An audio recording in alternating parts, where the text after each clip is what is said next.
Assalamualaikum warahmatullahi wabarakatuh. Perkenalkan, nama saya Sarifah Susilaningsih, NIM-nya 192111241. Saya sebagai pemateri ketiga akan melanjutkan materi dari pemateri kedua.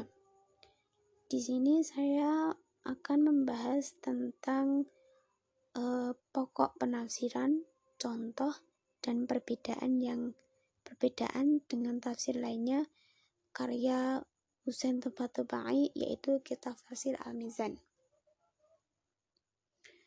Kita semua tahu bahwa salah satu karya terbesar beliau adalah Tafsir Al-Mizan. Karya ini bermula dari permintaan para mahasiswanya ketika beliau mengajar di Universitas Qum di Iran. Para mahasiswanya meminta kepada beliau untuk mengumpulkan materi perkuliahan dalam bentuk kitab tafsir yang lengkap. Dengan adanya permintaan tersebut, beliau menanggapinya secara positif dengan kemudian beliau menyusun kitab tafsir yang diberi nama Tafsir Al-Mizan. Secara khusus, Tafsir Al-Mizan ini memiliki nilai-nilai khusus yang membedakannya dengan tafsir lainnya. Antara lain, sumber tafsir Al-Mizan adalah Al-Quran sendiri, yaitu menafsirkan Al-Quran dengan ayat lainnya, dibantu dengan sumber lainnya yaitu hadis-hadis Nabi yang mengambil dua jalur periwayatan, yaitu jalur Syiah dan jalur Sunni. Salah satu kelebihan tafsir ini adalah penelitian secara mendalam tentang tema-tema penting seperti kemukjizatan Al-Quran, kisah-kisah para nabi, roh dan jiwa, terkabulnya doa, tauhid, taubah, rizki, keberkahan, jihad, dan lainnya yang sesuai dengan ayat-ayat yang berkenaan dengannya dibahas dan dikaji secara teliti. Pokok dari tafsir ini sedikit banyak dalam penafsirannya melakukan pembenaran terhadap ajaran-ajaran Syiah seperti nikah mut'ah atau nikah kontrak sebagaimana yang dipahami oleh Syiah selama ini. Setelah melakukan pendekatan, melakukan penelitian, beliau mengungkapkan tentang riwayat-riwayat yang mengharamkan nikah mut'ah dan riwayat-riwayat membolehkan, bahkan menyebutkan ulama-ulama yang mensetujuinya baik dari kalangan mufassirin maupun muhaddisin. Sayyid Tabatabai memberikan kesimpulan bahwa mut'ah merupakan pernikahan dan perempuan yang dimut'ah adalah istri. Menurut Al-Quran dan para ulama salaf tidak perlu diragukan lagi.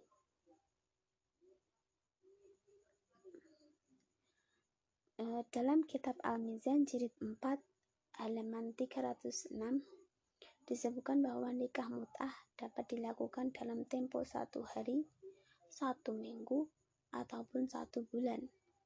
Satu hal yang kerap menjadi perdebatan antara Sunni dan Syiah adalah mengenai waktu sholat.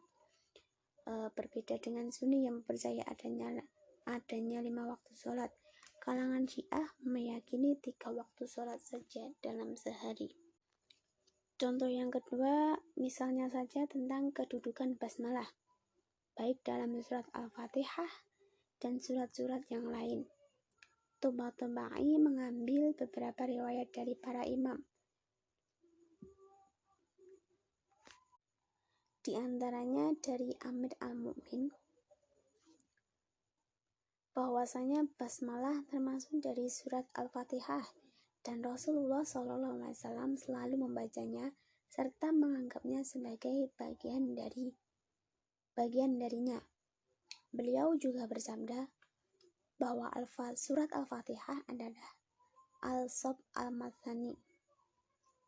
Hadis tersebut menyatakan bahwa basmalah adalah salah satu ayat dari Al-Fatihah, sementara dalam beberapa riwayat Yang lain menyatakan bahwa basmalah juga termasuk salah satu ayat dari semua surat dalam Al-Quran, kecuali surat Al-Baro'ah. Dan ini tidak ada perselisihan pendapat di antara mereka. Selanjutnya, Tabatabai juga mengambil beberapa riwayat dari ulama Sunni. Di antaranya adalah riwayat Muslim, Al-Daruqutni, dan Abu Daud. Misalnya dalam riwayat Muslim dari Anas, Rasulullah SAW bersabda, "Baru saja turun kepadaku satu surat." Lalu beliau membaca, "Bismillahirrahmanirrahim, Inna a'tainakal kautsar." Berdasarkan kedua hadis di atas, Tabatabai menyimpulkan bahwa basmalah baik di kalangan Syiah maupun Sunni bukan hanya bagian dari surat Al-Fatihah saja, tetapi ia juga termasuk salah satu ayat dari seluruh surat dalam Al-Quran. Selain Al-Baro'ah, sementara di kalangan Sunni terdapat perbedaan pendapat tentang hukum basmalah ini, yang terbagi dalam 3 pendapat. Pertama, basmalah termasuk salah satu ayat dari Al-Fatihah dan surat-surat yang lain. Kedua, basmalah bukan termasuk bagian dari ayat baik Al-Fatihah maupun surat lainnya. Ketiga, basmalah termasuk salah satu ayat Al-Quran yang berfungsi untuk memisahkan antara surat satu dengan surat lainnya, dan bukan termasuk salah satu ayat dari surat Al-Fatihah. Dalam teknik penafsirannya, Tabatabai mengambil beberapa ayat lalu disusun dalam satu konteks pembahasan. Selanjutnya dijelaskan tujuan pokok dan kandungan globalnya, kemudian dijelaskan ayat per ayat.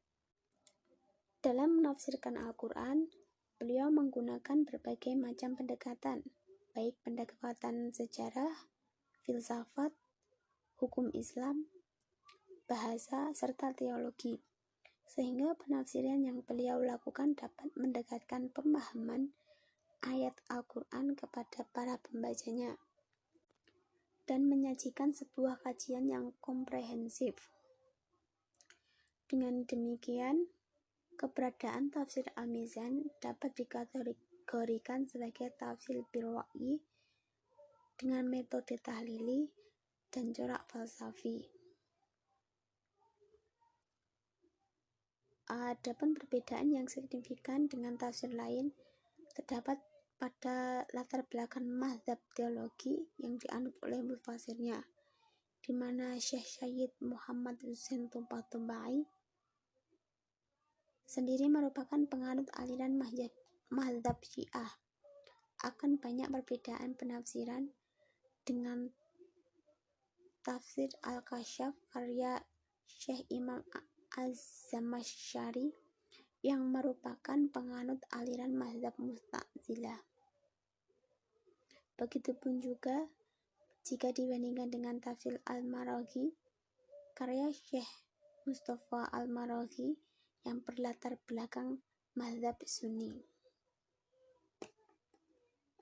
Perbedaan yang signifikan lebih lagi terdapat perbedaan dalam corak penafsirannya dengan kitab tafsir lain, di mana tafsir Al-Mizan merupakan tafsir Quran yang bercorak dominan yang tidak terfokus pada satu corak penafsiran, di mana penafsiran beliau mencakup pada berbagai corak, yakni dengan pendekatan sejarah, filsafat, fikih, lughah atau bahasa, dan juga corak teologi. Dan jika dibandingkan dengan tafsir Al-Qutubi, letak perbedaannya adalah tafsir Al-Qutubi lebih dominan corak penafsirannya dalam bidang fikih dan hukum Islam, bahkan disebut dengan nama sebutan tafsir Al-Ahkam. Cukup sekian materi dari saya.